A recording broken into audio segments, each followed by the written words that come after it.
Happy Saturday, everyone. Personally, I'm coming off of like a shitty day. So, I went 1-4, lost like 3.55 units. And like when you're on a heater, right? Like I've been on a heater for a pretty long time. It's like shell shocking almost, it's like, damn, I'm not invincible. So, yeah, you know how it is when you're looking at the props the day after kind of a rough day. Everything just doesn't like come as easy. So I did find three, but it took me a long time to find three that I like for today. And there's a ton of leans that I just like didn't pull the trigger on that maybe I would have. So maybe we can go over some of those leans that I have and double take them and see if I'm actually onto something or if I'm talking out of my ass. So we'll do that in a little bit. Once we get up to 100 people, I will start to give out the picks.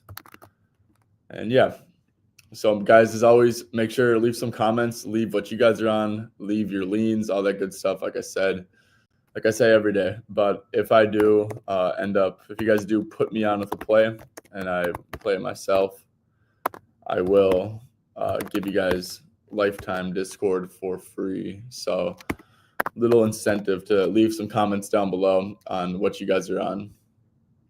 Also, guys, just drop some comments down below. Did you guys win money yesterday? Did you guys have a good betting day?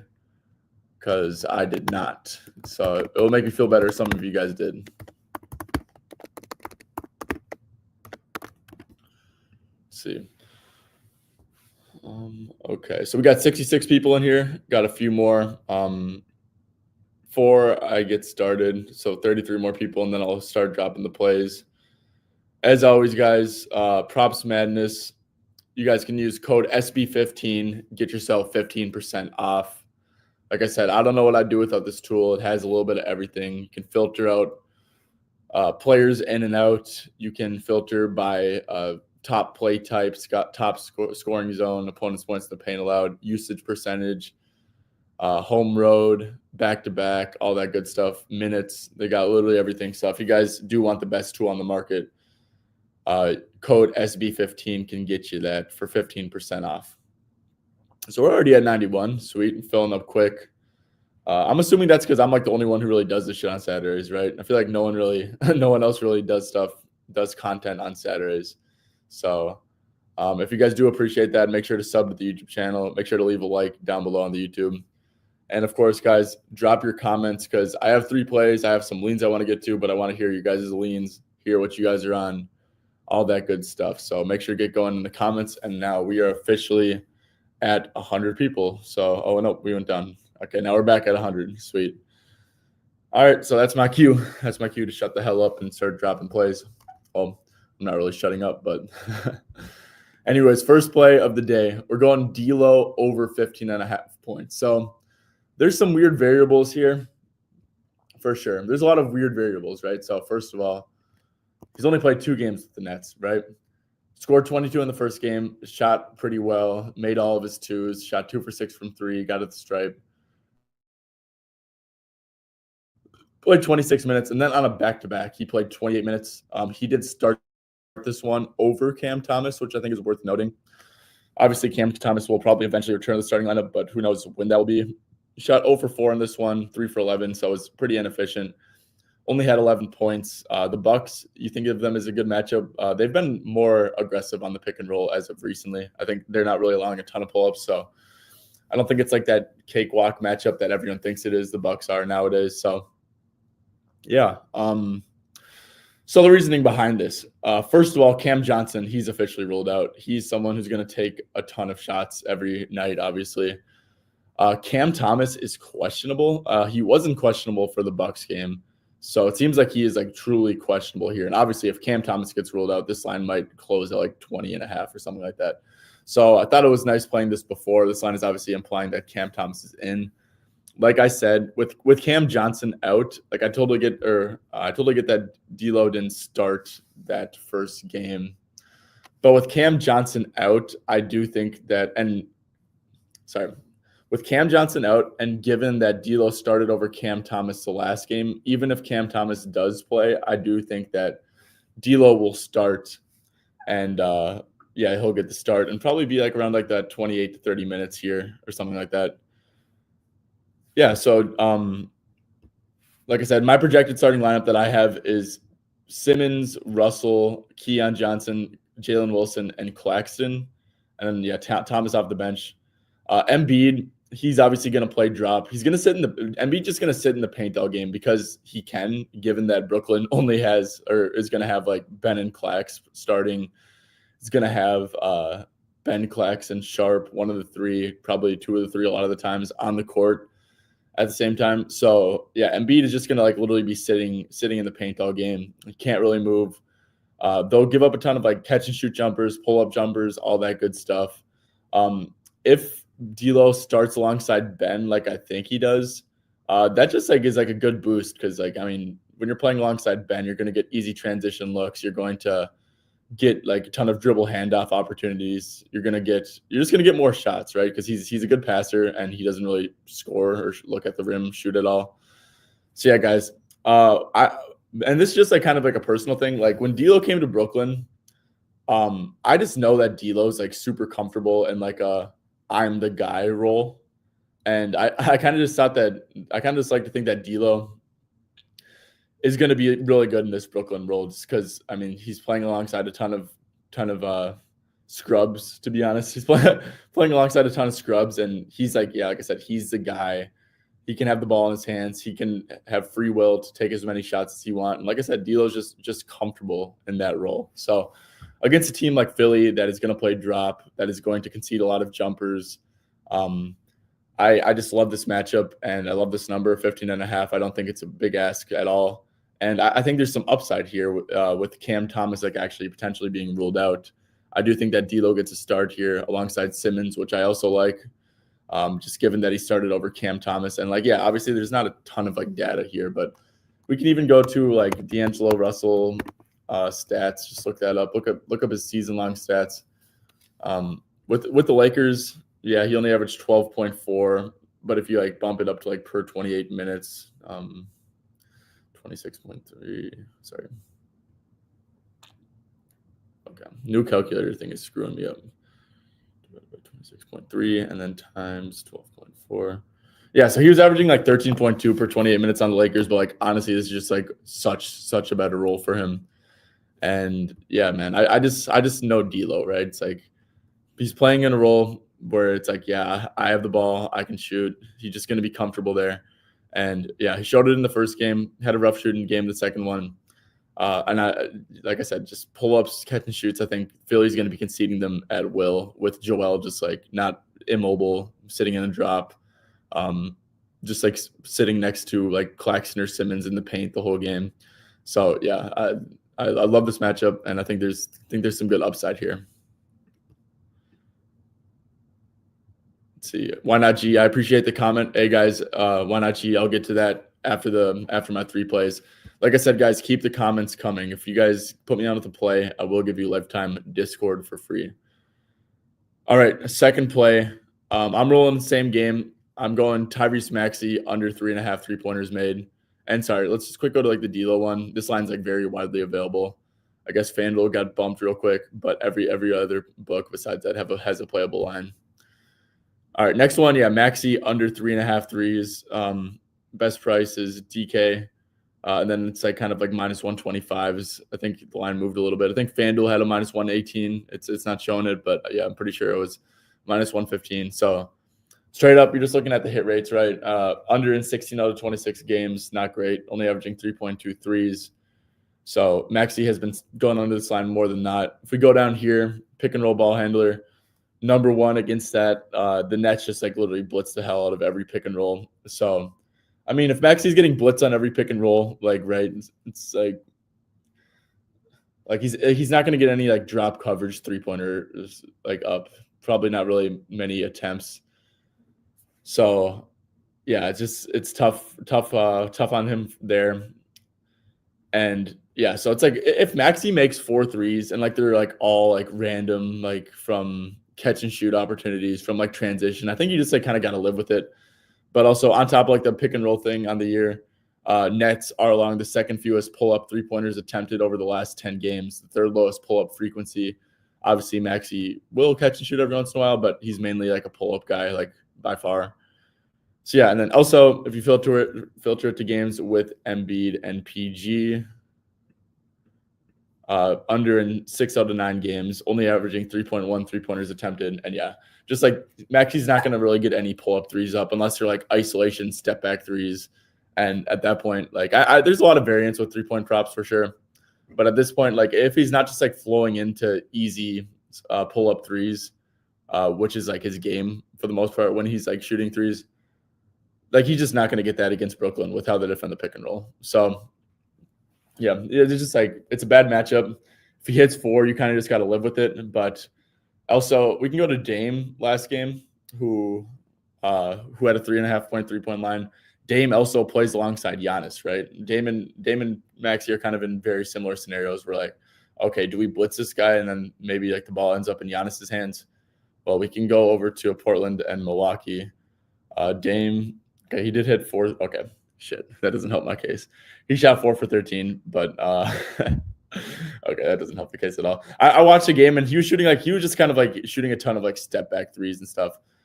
And yeah, so yeah, it's just like the thing is, and Dame was getting blitzed too. And sometimes like these guys will end up just getting their threes anyways in isolation. And if they're feeling it and if they're feeling their step back threes and stuff, yeah, they can go over. But the thing is like with this prop, it's just like I know that Maxi's not gonna flow into like easy pull up threes at all. So I'll take my chances here. His hit rate on the year, even with Embiid and PG, is not good overall, not very good. So yeah, I think it's like one of the tougher matchups by far for Maxi. And yeah, I'll take this price any day of the week. All right, third and final play. I'm going with Devin Booker over 5.5 assists plus 105. This one was very widely available. I think like pretty much every book, or I think every book did have plus money when I posted this maybe like 15 minutes ago or so. So we'll go over to D-Books assists, 5.5. Yep, still every book is still at plus money, which is nice. And yeah, let's go to games with Kevin Durant. So Bradley Beal might miss, and obviously that would be a nice boost because Beal is just going to take away a little usage here and there.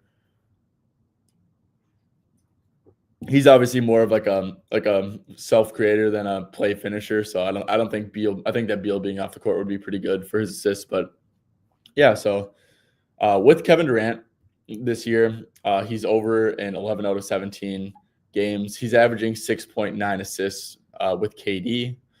And Indiana, all year they've been like, it's like, oh, you don't want to bet assists against them for guards because they just play single coverage. They play drop coverage. Like Booker's just going to shoot the ball 30 times. And that's actually not the case at all anymore. So I can pull this up and show you guys what I was looking at. But opponent shooting, let's see. Yeah, let me quick stop screen sharing this.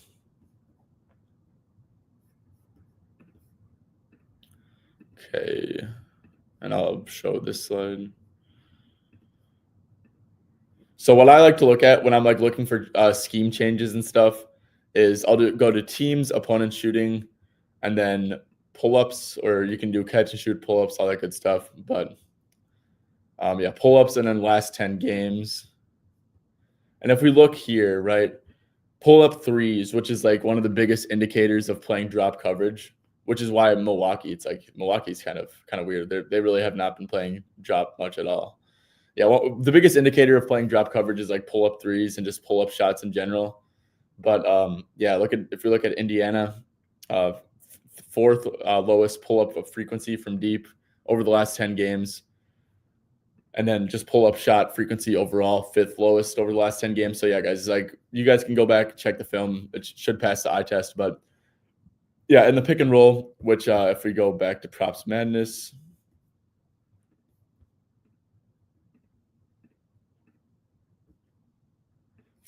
go back to Props Madness. Booker is like very, very reliant. Like obviously he's running like a ton of pick and roll and stuff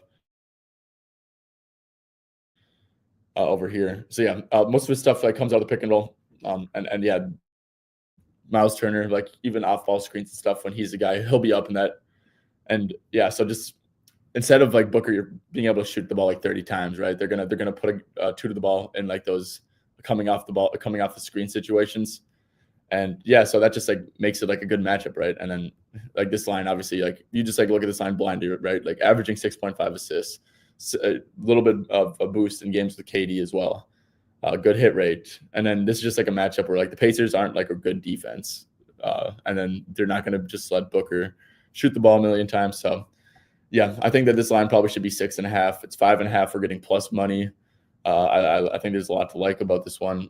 He only played 25 minutes against the Pacers recently. This was with Beal and KD. He had 8 potential, 6 assists. That was a game he got hurt in. Then he returned. Let's see, he returned last game. He played 30 minutes. They've had a ton of rest in between, right? So their last game was on New Year's Eve. Now it's Friday, which seems like so. I mean, this is what is that like 3 days of rest or something? So yeah, I expect Booker to be back to full minutes too completely. I don't know if that's like being factored into the line, but yeah, played 30 minutes. Then he has 3 days rest. Expect completely normal minutes here. So yeah, I just think that Booker, this line should probably be at 6.5, and it's literally 5.5 and plus money. So I will take that any day of the week. All right, now let's get into some of the comments. Why Not G said, I was going to lock an Ant over 24.5 points, but he's been selling all year. Yeah, Ant's, so the film's out on Ant, right? Like these teams aren't like robots. Like they're trying to win games, stuff like that. So these teams watch film on their opponents and stuff. Ant literally gets blitzed every game. Boston blitzed him, and Boston is like the least likely team in the league probably to blitz, especially when they had like Drew and D White out there and stuff. So yeah, Boston literally one of the least likely teams in the league to blitz. They blitzed Ant. He just gets blitzed every game. So you can like look at all this stuff and like, oh yeah, this is drop coverage. Yeah, I mean probably not for Ant. So I probably wouldn't touch anything Ant related because you think that this is a good matchup and stuff. You think that his threes might be viable. But the truth is, like, I mean, he gets blitzed every game, and teams, like I said, they're not robots. They look at film, they see what's been working to slow down Ant, and they see everyone doing the same thing, which is putting two to the ball. And yeah, so I wouldn't do that. Yeah, Why Not G said thoughts on Devin Booker 25.5 points with Bradley Beal being a game time decision. Yeah, I mean, I prefer the assist for sure, just because Pacers like they're not just like playing 1-on-1. They're more so putting two to the ball.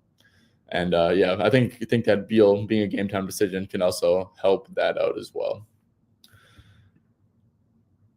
Tomaso, how you doing? Hi, man. Thoughts on Is that Duncan Robinson, I believe, over 11.5 points? Tomaso, you want to quick clarify if that was Duncan? Because that's actually something that I was looking at for sure.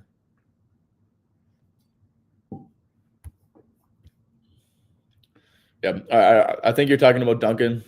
And yeah, so no Jimmy Butler. Obviously, that's pretty significant. Duncan Robinson, he started last game. He only played 18 minutes. Without Jimmy, though, let's see, the game before that, he played 25. Then he played 31, 24.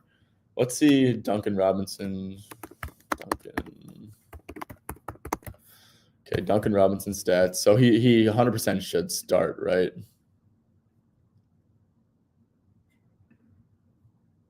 Okay. He's been starting for a while. He's been starting since the 18th. So let's see, since the 18th of November, I believe. 18th of November. Yep. Okay. So let's go.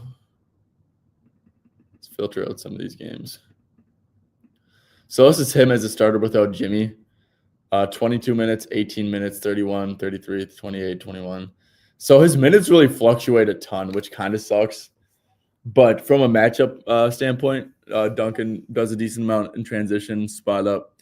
The thing is, and off-ball screens too. Off-ball screens is huge because he's probably going to get a ton of off-ball screen usage without Jimmy. And Utah is like literally dead last at defending off-ball screens. So I think that's actually like a pretty sneaky edge, like a Duncan Bam like off-ball screen. I think that could be pretty effective. If we go to catch and shoot frequency over the last 10 games, I know that Utah's probably going to be up there. Obviously, Duncan, catch and shoot guy for sure. Let's see. Yeah, Jazz are allowing the most catch and shoot field goals made over the last 10 games as well. So, yeah, I think that from a matchup perspective, it's definitely a good line or a good matchup. If we go here, it's like over in half the games so far or since being a starter without Jimmy Butler. So, yeah, it's like there's a lot of variance for sure, which kind of stinks. 3-pointers are the same. Yeah, a ton. There's a lot of variance, but from a matchup perspective, I think that this could be like a blow up game. Honestly, like I think that maybe like a Duncan like 15 plus for good plus money could be pretty viable, or because I mean you just don't know if he's gonna play 18 minutes or 30 minutes. But from a yeah, I really like this. I really like this bet. I think it's a perfect matchup almost.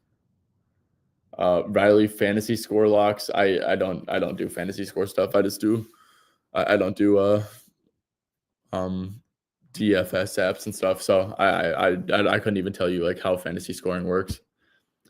Wembanyama under 28 and a half. So with this game, I didn't really look at it because these guys played a super competitive game.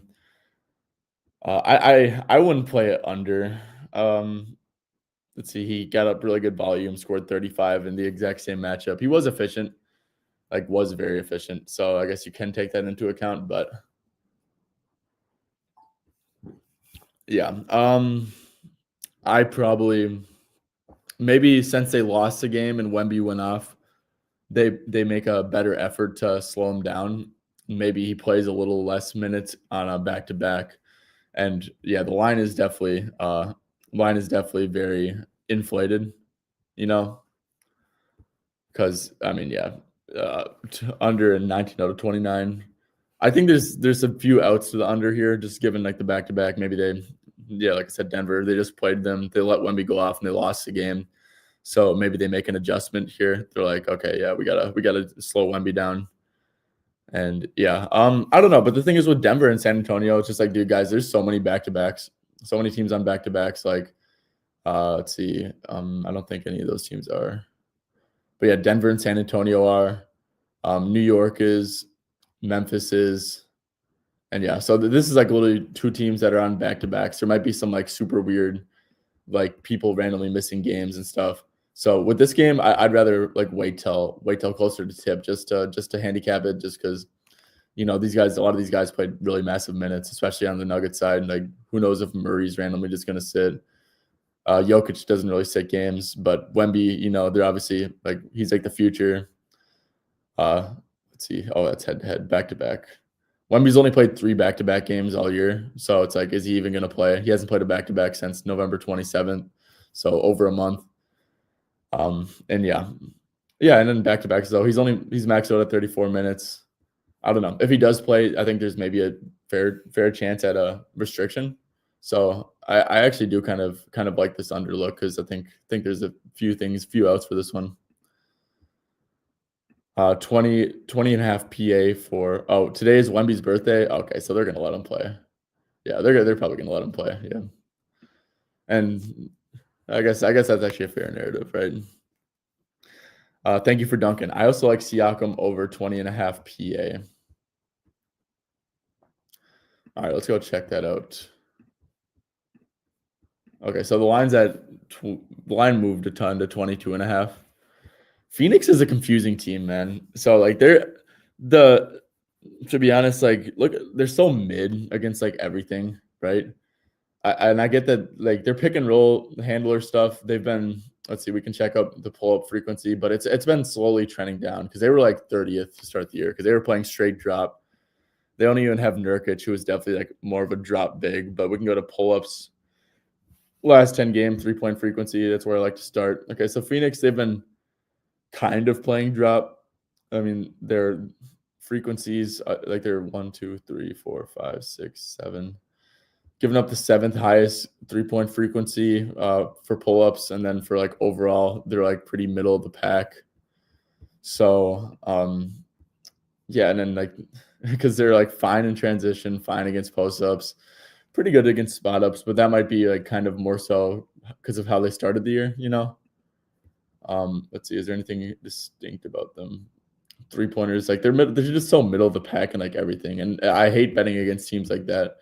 But from a pure like line value standpoint from Siakam, which is at 22.5, or were you thinking okay. So pretty good hit rates, right? I mean, we could go to games with like Halliburton, Mathurin, Turner, because they're and Nemhard, because they're pretty healthy now. He's like 32 minutes, 31, 31. Okay, so he hasn't really been playing massive minutes either recently. Yeah, I don't know. Like I said, against the Suns, I just haven't been like betting against the Suns because like their scheme has been so like variance, you know. Like they just when they're so middle of the pack and like allowing like literally everything, even if you go to like their opponent defense chart, like I just tend to not bet against props with them. Do I like Brunson or Cat tonight? So this is a game. Okay, I appreciate this comment, TTMK. Holy shit, my hair is going crazy. I gotta take a shower. Yeah. So I'm like, I have a lot of thoughts on this game because this is two teams that I usually like to bet props on and against. The thing is, the Knicks, guys, like the Knicks guys all played so many freaking minutes last night. I'm gonna go to just go to my score app, Bleacher Report, and quick check out what they did. Hart 44, which I don't think really matters because he's just like a bulldog. OG 43, which I do think kind of matters. Cat 42, which definitely matters. Bridges 41, which doesn't really matter for him. And then Brunson 40, which really does matter because guys, this is a back-to-back. Brunson's been nursing a calf issue. I don't even know if Brunson plays, to be honest. I wish so badly that there was like a campaign line right now. Campaign only played 8 minutes. He didn't have a PRA. I can guarantee you that Campaign at least plays like a fair bit of minutes.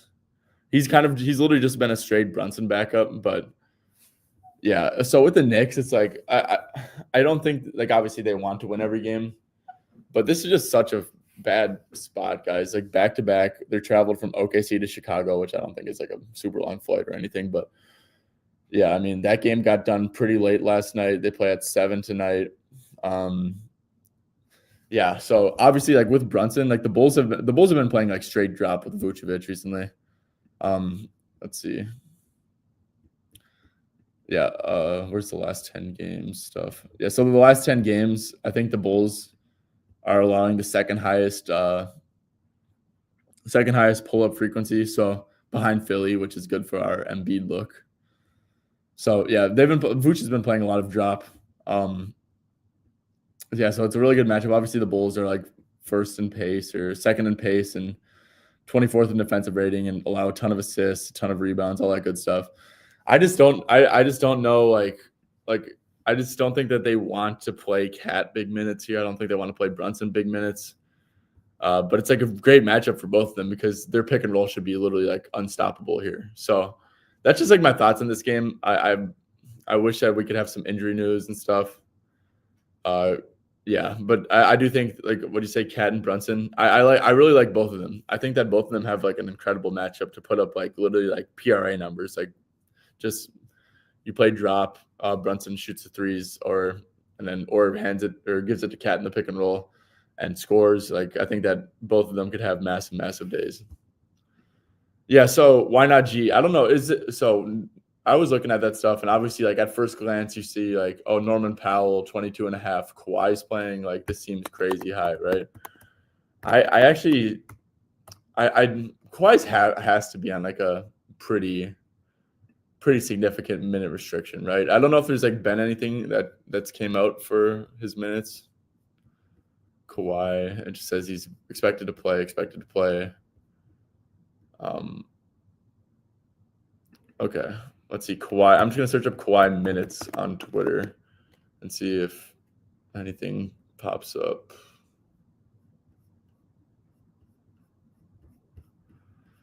Yeah, I actually like I said, I think that Norman's like, cause dude, the Hawks have been so bad at defense recently. Like it's actually like incredible. I mean, the Hawks are. Oh, never mind. I thought they would have been worse.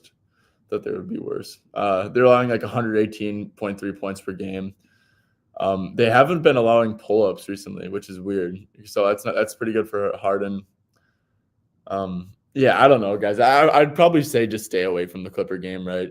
Like it's not really worth it because we just don't know what Kawhi's gonna do. So stuff like that. All right, Tommaso. Last question is on Markkanen. So the Heat play up in the pick and roll. It's a pretty bad matchup for the pick and roll guys. Pretty good for the spot up guys. Lauri's obviously like a spot up plus, but yeah, 19.5 feels a little bit short. Lauri does like a lot of stuff like, so yeah, spot up. I guess that's good. That is good, but he's only 14% of his points. Lauri's a tough person to bet on for me. It's just like if you're allowing a ton of threes, I guess it makes sense. Just like Lauri scores and like he doesn't have a distinct way that he scores, right? It's very communist over here for Lauri. So 20.5 is like the number that's like widely available. Heat are like generally like a pretty slow paced, solid defensive team. I really don't have. I don't think it's like a terrible. I think it's like more so a bad matchup for like the Sexton and Georges for sure. Just because the Heat don't really allow a ton of pull-ups, given that how they play the pick and roll. They're really good transition defense as well. So just like if you got to be like a spot up guy against them, and Lauri kind of is that, but kind of isn't. So yeah, the people who I like to bet against Heat are like pure spot up guys who have legit like scoring threats around them. Because if there's like someone who's like a really good pull-up shooter who runs a pick and roll a lot, like they're gonna get like insane attention. And then those are the games in which the spot up guys really thrive against Miami. But like the Sexton, Georges, like you're not really like too worried about them in the pick and roll. Like yeah, they're fine players, but I don't think that they're going to be like overly aggressive on them, and then it's not really going to open up stuff for the spot up guys a ton. So I think the Jazz stuff on here is a little bit confusing. I always like to bet against a good transition player against the Jazz. I've been finding a ton of success with that. And Jovic was kind of like the best transition guy by far for Miami. And he didn't have any props out, obviously, but he's someone else to keep an eye on for Miami if we can get a decent line on. Obviously, no Jimmy Butler. I don't know if Haywood Highsmith, I feel like he's more useful in a game where like there's like a super elite like option on the other hand, and like he can help slow him down. So I don't think that Haywood's really going to be super needed here. So yeah, Jovic, obviously we talked about Duncan Robinson. I think he's in a pretty good spot. Maybe some like hero assists could make sense. It's a little bit juiced, but 6 assists doesn't feel like much without Jimmy. And yeah, Terry's gonna play. So okay, cool. All right, do we got any other questions here? If not, if you guys want to ask a few more questions, feel free. I'm gonna for like the people who recently joined. My 3 plays were D'Lo over 15.5 points. Cam Johnson is out. Philly's allowing like the most pull-up threes over the last 10 games. What's his name? Joel Embiid is just going to sit near the rim next to like Claxton and Simmons.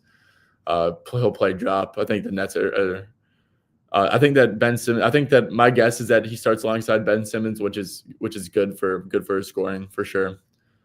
And then Cam Thomas, he might not even play. I think that he's truly questionable, but I think that D'Lo gets to start over him, given that he did that last game and they won the game and stuff. So yeah. Next play was Maxey under 3.5 threes. He's under in 16 out of 26 games this year, 6 out of 9 with Embiid and PG. And the Nets allow the fewest points per game to the pick and roll handler. They'll blitz him in the pick and roll, and I don't see him like flowing into any threes really in the pick and roll at all. So yeah, he could get some weird transition threes, some like random catch and shoot threes, of course, like no shit. But just the fact that he's not going to be able to flow into pick and roll threes in this matchup with how the Nets blitz, I like that, and I also like his overall hit rate with going under this. Booker over 5.5 assists. He's averaging 6.9 assists per game in games with Durant this year. He's over in 11 out of 17 with KD. And on top of that, Pacers don't play single coverage anymore. They'll put 2 to the level in the pick and roll. And yeah, so that just makes it like a pretty good matchup, like a above average matchup for sure. Pacers also were like 23rd in spot up, 25th versus the pick and roll man, which is good for assists as well. And yeah, Booker only played 30 minutes in his first game back from injury, but he did. The Suns are on 3 days of rest, and also like so I just don't see a minute restriction. So yeah, Pacers were like a terrible matchup for assists in the past. They're a pretty good one now, and line I feel like should be 6.5. All right, so I think that's gonna do it. We don't get any more comments. I appreciate you guys for tuning in on this lovely Saturday morning. Wish you guys luck. We need it after yesterday's shit show. So let's get it, baby. You guys have a good weekend, good Saturday. I'll be back tomorrow morning on Sunday to do this once again.